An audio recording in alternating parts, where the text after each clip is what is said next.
Bismillahirrahmanirrahim. बिस्मिल्लाहिर्रहमानिर्रहीम। Dear 9th class students, अस्सलाम वालेकुम। बेटे आपके साथ कुछ इश्यूज़ थे कि हमने जनरल साइंस जो है वो उर्दू में रखी है और यहाँ पर जो सिलेबस है वो इंग्लिश में है। तो बेटे मैं इसको ट्रांसलेट करने लगी हूँ, आप अपनी बुक साथ रखें और साथ साथ जो है वो मार्क करते जाएँ। सबसे पहला जो हमारा टॉपिक है वो है introduction and role of science, जो आपका चैप्टर नंबर 1 है। जो तारफ़ है साइंस का और उसका जो रोल है, उसमें सबसे पहले जो इसका तारफ़ दिया हुआ है, जो इंट्रोडक्शन है वो अपने सारा करना है। उसके बाद कॉन्सेप्ट ऑफ साइंस इन इस्लाम, जो कुरान पाक की आयत की रोशनी में जो दिया गया है वो अपने सारा कॉन्सेप्ट करना है।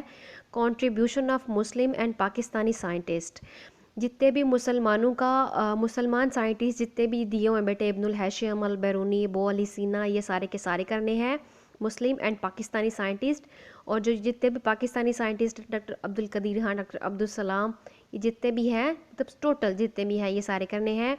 उसके बाद आगे आता है ब्रांचेस ऑफ साइंस, साइंस की शाखें। ये सिर्फ आपने करनी है फ़िज़िक्स से लेकर जियोग्राफी तक, फ़िज़िक्स से शुरू करना है और जियोग्राफी तक करनी है, इसके अलावा आपने नहीं करनी, ठीक है। ये पेज नंबर 1 to 8 तक है। उसके बाद role of science and technology in our life, हमारी ज़िंदगी में साइंस और टेक्नोलॉजी का किरदार, ठीक हो गया। क्लास वर्क में हम क्या करेंगे, आपने क्लास वर्क और होमवर्क दोनों करने हैं। क्लास वर्क में हम क्या करेंगे, एक्सरसाइज जो क्वेश्चन नंबर 5 करेंगे, क्वेश्चन नंबर 5 पे निशान लगा ले, क्वेश्चन नंबर 11 पे, मतलब क्वेश्चन नंबर 11 12 दोनों करने हैं, 5 11 और 12। उसके बाद होमवर्क में क्या करना है आपने, मतलब ये भी उसी का पार्ट है, आपने क्वेश्चन नंबर 1 to 5 मतलब 1 to 4 मतलब पाँचवा तो पहले ही था ना, तो अब पहले से लेकर 4 तक, मतलब पहला दूसरा तीसरा चौथा सारे करने हैं। छठा भी करना है, 10वां भी करना है, ठीक है। बस ये आपका फर्स्ट चैप्टर हो गया।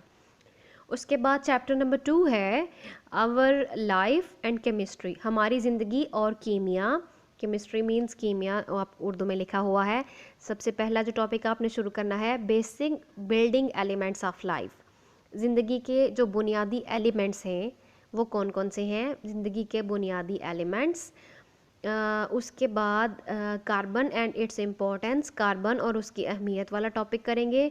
उसके बाद ऑर्गेनिक केमिस्ट्री, उसके बारे में पढ़ेंगे। उसके बाद पानी और उसके बाद हवा, ठीक हो गया। ये पूरा पूरा टॉपिक, वाटर वाला भी पूरा टॉपिक और एयर वाला भी पूरा टॉपिक।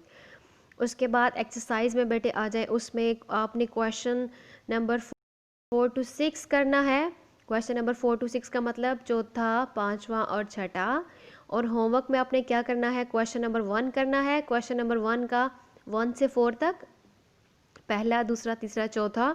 उसके बाद पांचवा छठा नहीं करना, उसके बाद सातवां करना है।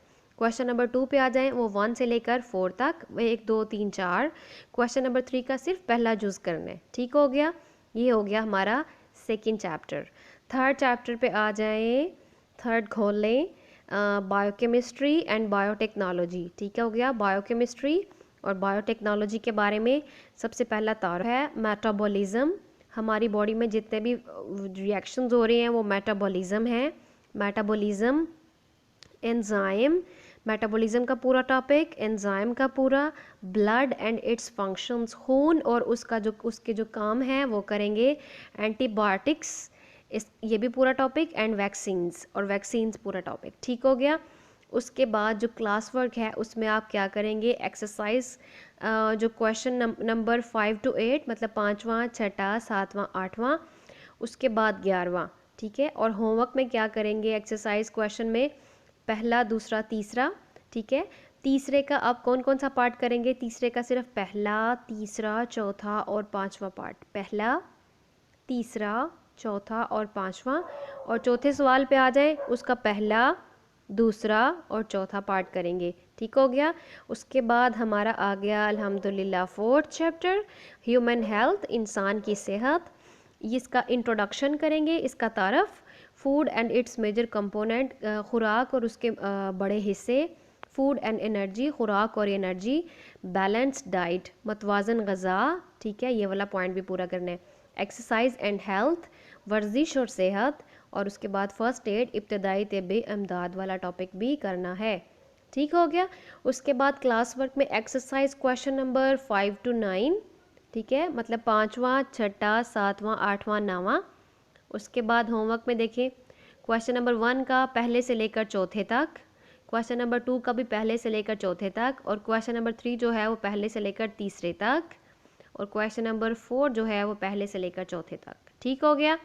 उसके बाद हमारा आता है 5th चैप्टर, डिजीज़, बीमारियां, काजेज़, उनकी वजूहात एंड प्रिवेंशन, और उनसे बचाव। बीमारियां, वजूहात और बचाव, कितने अच्छे चैप्टर्स हैं आपके।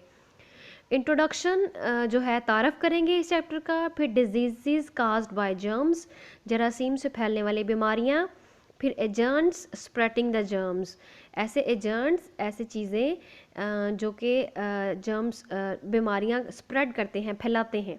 ठीक हो गया। उसके बाद प्रोटेक्शन फ्रॉम जर्म्स, कि जर्म से बचाव कैसे मुमकिन है। ठीक, ये वाला टॉपिक करेंगे। एक्सरसाइज पे आ जाएं। क्वेश्चन नंबर 4 to 6, मतलब चौथा, पाँचवा, छठा सवाल करेंगे। होमवर्क में क्या करना है, जो क्वेश्चन नंबर 1 है वो 1 से लेकर 6 तक, ठीक है, 1 2 3 4 5 6। क्वेश्चन नंबर 2 1 से लेकर 4 तक, और क्वेश्चन नंबर 3 भी 1 से लेकर 4 तक। उसके बाद आपका चैप्टर नंबर 6 है इन्वायरमेंट एंड नेचुरल रिसोर्सेज, हमारा माहौल और कुदरती रिसोर्स का मतलब वसाइल, और कुदरती वसाइल।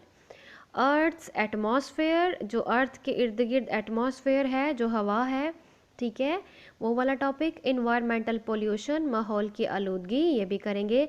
डेयरी एंड पोल्ट्री फार्मिंग, दूध वाली फार्मिंग और पोल्ट्री फार्मिंग, ठीक है, एग्स वाली। और उसके बाद wild life and national parks, जंगली हयात और नेशनल पार्क का भी करेंगे। फिर एक्सरसाइज क्वेश्चंस करेंगे 4 to 8 तक, और फिर उसके बाद 8 के बाद 9वां 10वां नहीं करना, फिर 11वां करना है, और 11वें का बी, सी और डी पोर्शन करना है। और होमवर्क में क्या करना है, एक्सरसाइज क्वेश्चन नंबर 1 जो है वो 1 से लेकर 5 तक, और फिर 8th वाला, और फिर 9 वाला। क्वेश्चन नंबर 2 1 से लेकर 4 तक, क्वेश्चन नंबर 3 1 से लेकर 3 तक, और 5वां। ठीक हो गया। और आप इसी को फॉलो करके करें, कुछ भी एक्स्ट्रा करने की ज़रूरत नहीं है, जितना दिया है उतना करें। And if you want to, I am science teacher, अगर मैं इंशाल्लाह सून आई विल ट्राई कि मैं इसके लेक्चर्स बना दूँ। Stay connected. अल्लाह हाफिज़, फ़ी अमान अल्लाह। हमेशा खुश रहें, आबाद रहें, अल्लाह की अमान में रहें।